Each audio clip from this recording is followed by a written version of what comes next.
today. I will not use my body's eyes today. Father, Christ's vision is your gift to me, and it has peace to translate all that the body's eyes behold into the sight of a forgiven world. How glorious and gracious, gracious is this world. Yet how much more will I perceive in it than sight can give.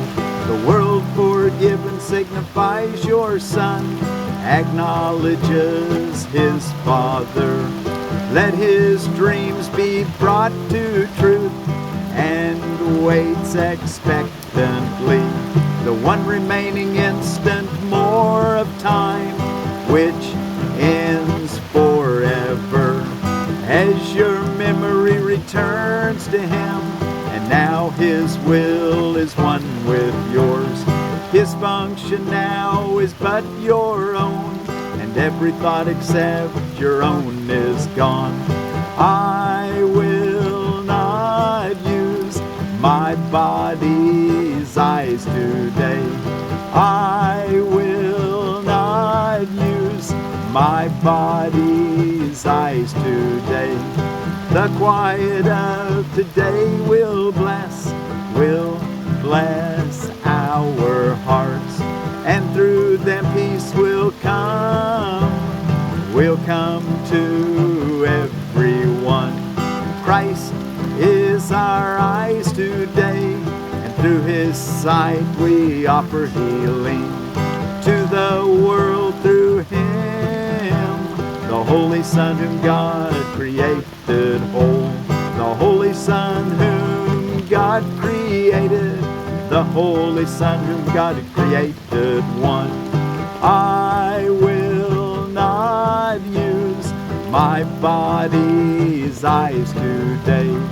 I will not use my body's eyes today. I will not use my body's eyes today. What's with that? On this rainy Thursday, September the 26th, let me put my hat on top of my phone to try to keep it a little drier. We're reading from lesson 270 in A Course in Miracles. We're reading from the Foundation for Inner Peace version of A Course in Miracles.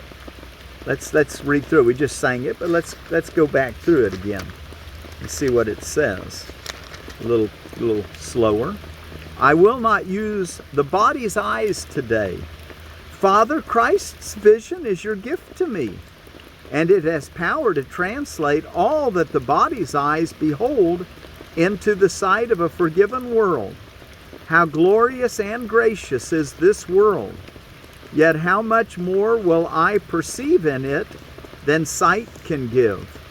The world forgiven signifies your Son acknowledges his Father, lets his dreams be brought to truth, and waits expectantly the one remaining instant more of time, which ends forever as your memory returns to him.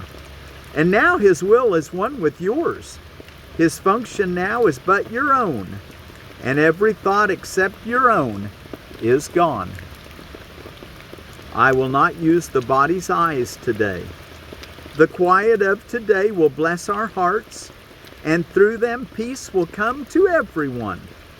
Christ is our eyes today, and through his sight we offer healing to the world through him, the Holy Son whom God created whole, the Holy Son whom God created one. I will not use the body's eyes today.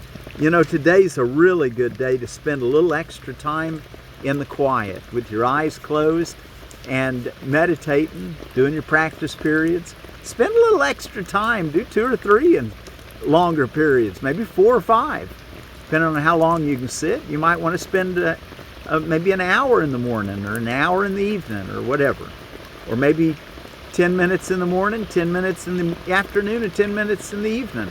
But just spend a little more time is what I'm trying to say with this lesson I will not use my body's eyes today. And see if you can get a real good sense of turning inward and seeing what true vision shows you. Okay, and what is the body? The body is a fence the Son of God imagines he has built to separate parts of himself from other parts. It is within this fence he thinks he lives, to die as it decays and crumbles. For within this fence he thinks that he is safe from love. Identifying with his safety, he regards himself as what his safety is. How else could he be certain he remains within the body, keeping love outside? The body will not stay. Yet this he sees as double safety. For the Son of God's impermanence is proof his fences work, and do the task his mind assigns to them. For if his oneness still remained untouched, who could attack and who could be attacked? Who could be victor? Who could be his prey? Who could be victim and who the murderer? And if he did not die, what proof is there that God's eternal Son can be destroyed? The body is a dream. Like other dreams, it sometimes seems to picture happiness, but can quite suddenly revert to fear, where every dream is born. For only love creates in truth, and truth can never fear. Made to be fearful must the body serve the purpose given it. But we can change the purpose that the body will obey by changing what we think that it is for. The body is the means by which God's Son returns to sanity. Though it was made to fence him into hell without escape, yet has the goal of heaven been exchanged for the pursuit of hell. The Son of God extends his hand to reach his brother and to help him walk along the road with him. Now is the body holy.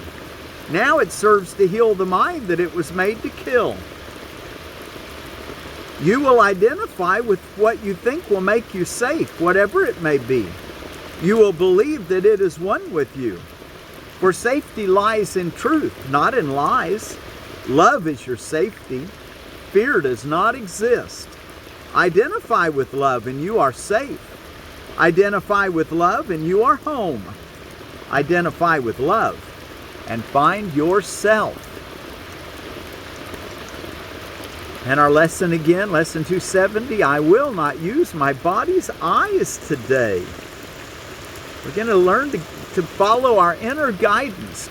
Let today be a day where you really try to feel the inner guidance. Where do you feel being at peace to do what, to say what, to think what? Follow that inner guidance. Don't follow your body's eyes and the logic of the ego mind, the lower mind. Okay, we're ready for, in chapter 29, the awakening, and we're ready for section 8, the Antichrist. And I'm sitting here on the banks of Shoal Creek near Tipton Ford, outside of Joplin. And let's see what's from Holidays and Observances. It's Compliance Officer Day, European Day of Languages, Human Resource Professionals Day. I'm not so sure I like the concept of humans being resources. Now, I understand what's being said, but you know, people are so unique that we need to be looking at people as uniquenesses. Otherwise, we're just all a bunch of robots. And a robot can do what we do, but a robot can't do what we do. AI can't do what we do. We're unique.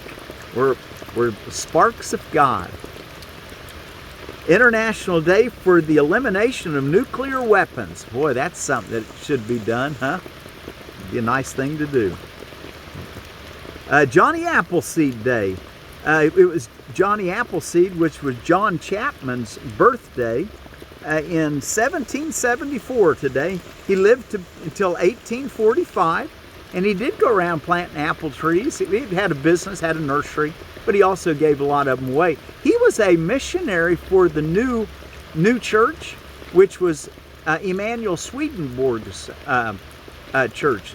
I've mentioned to you about him before. Good guy to study. I like a lot of Emanuel Swedenborg's concepts. He was from Sweden too.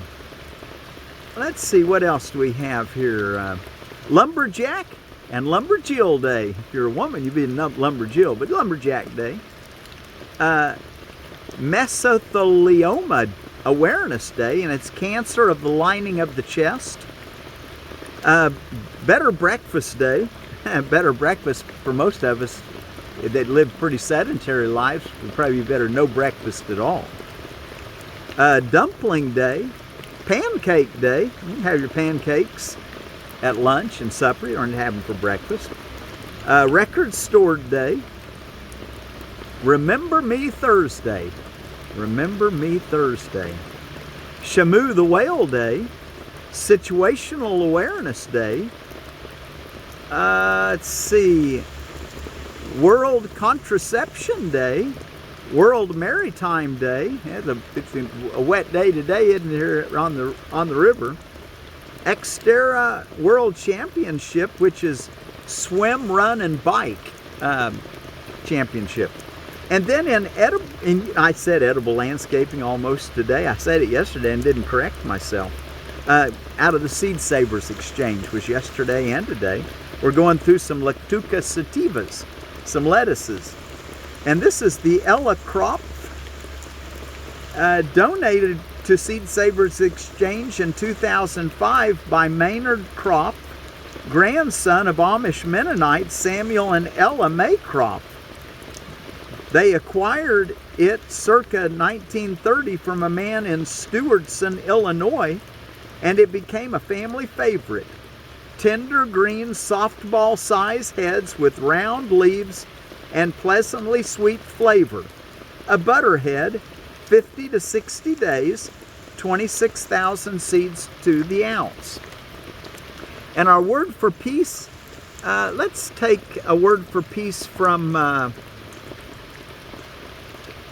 let's see, let me get things set up here just a little better.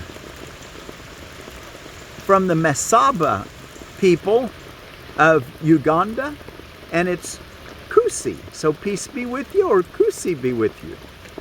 All right, now let's take a look at our reading. The Antichrist. In chapter 29, section 8. What is an idol? Do you think you know?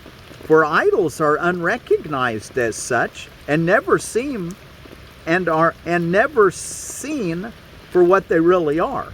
For idols are unrecognized as idols, and never seen for what they really are. That is the only power that they have. Their purpose is obscure, and they are feared and worshipped both, because you do not know what they are for and why they have been made.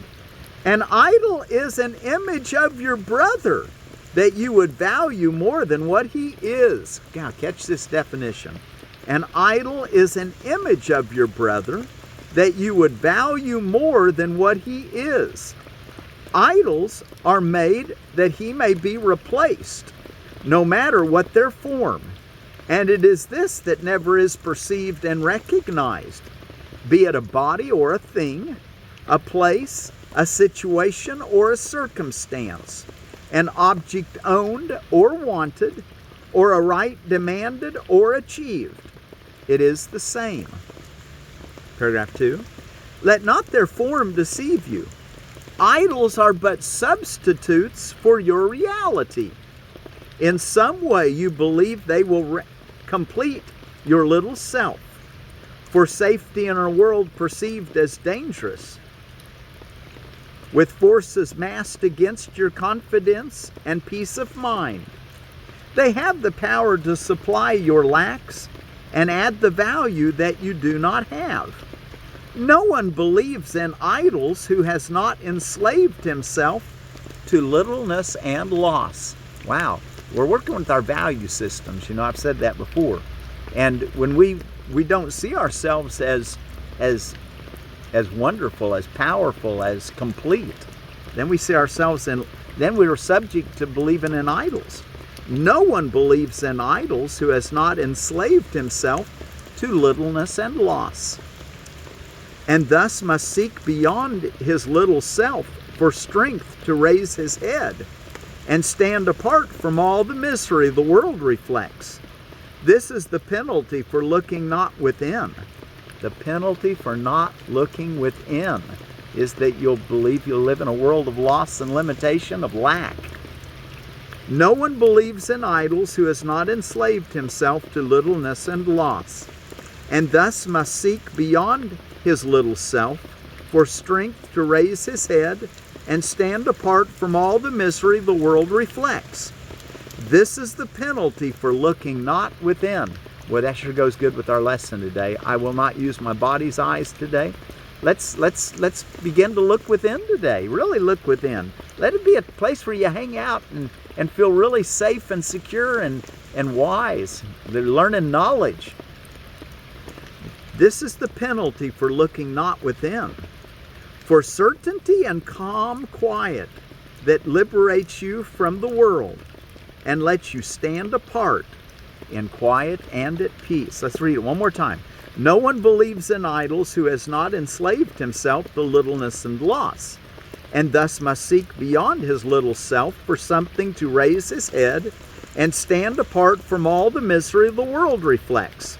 This is the penalty for looking not within, for certainty and quiet calm that liberates you from the world and lets you stand apart in quiet and in peace. We want to be liberated from the world.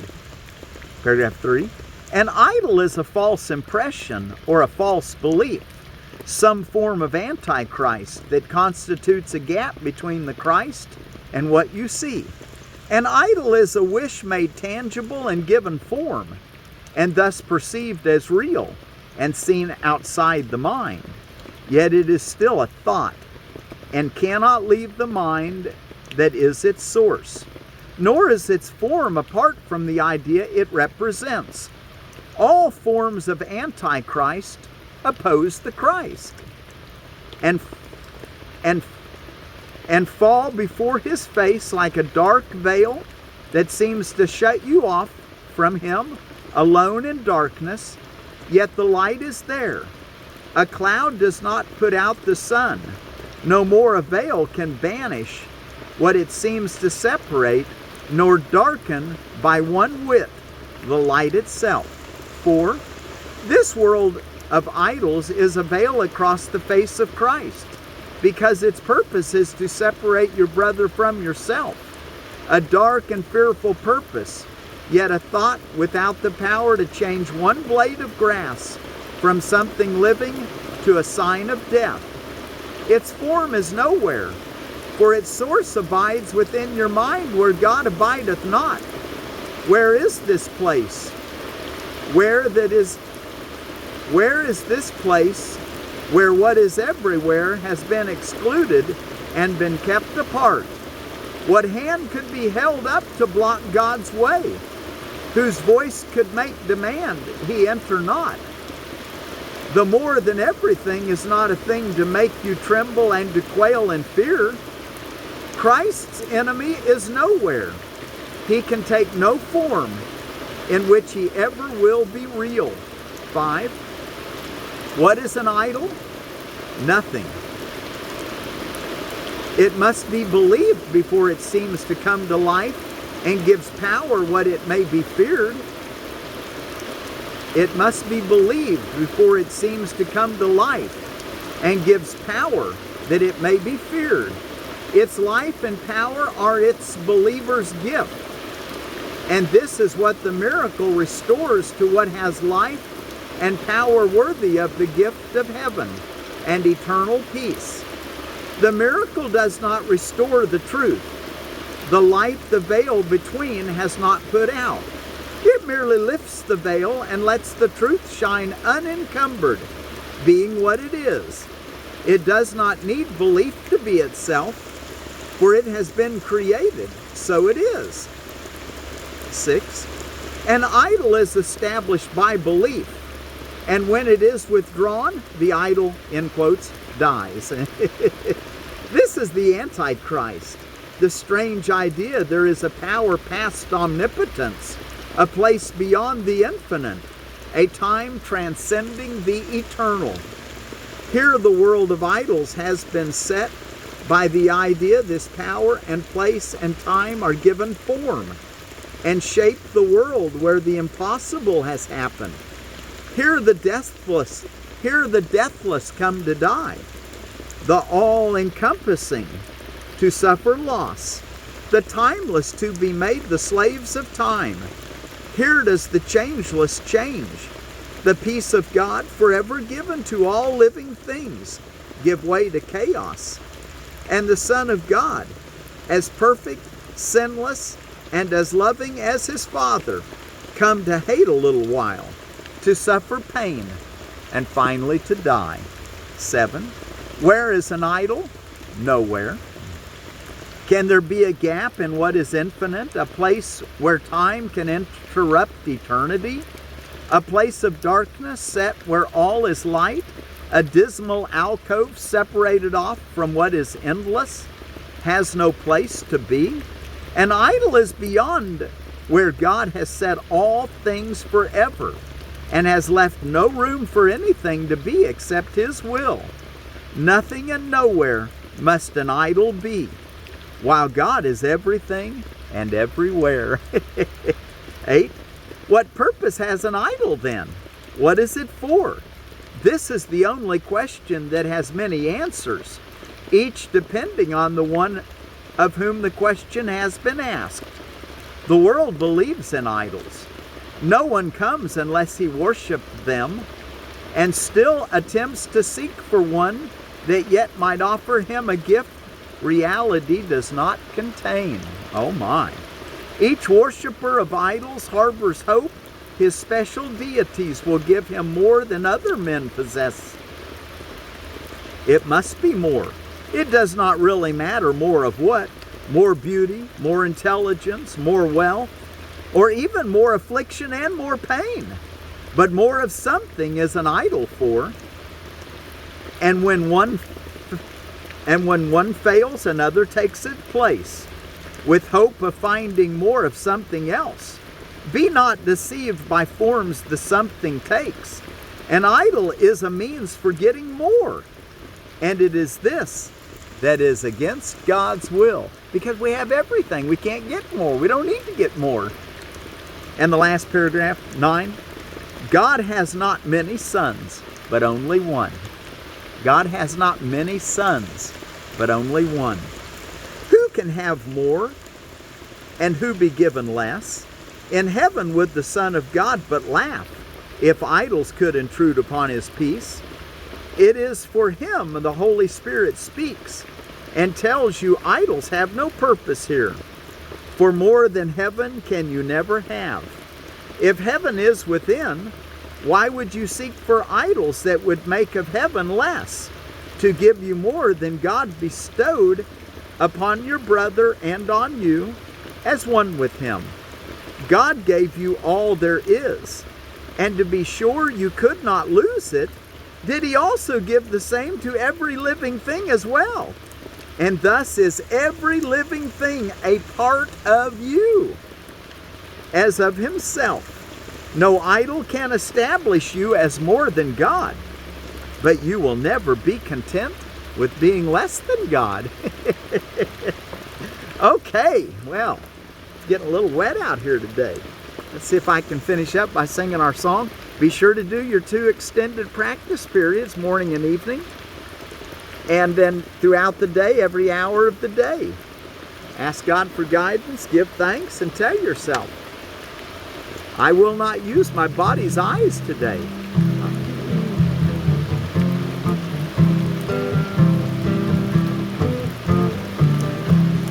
I will not use my body's eyes today.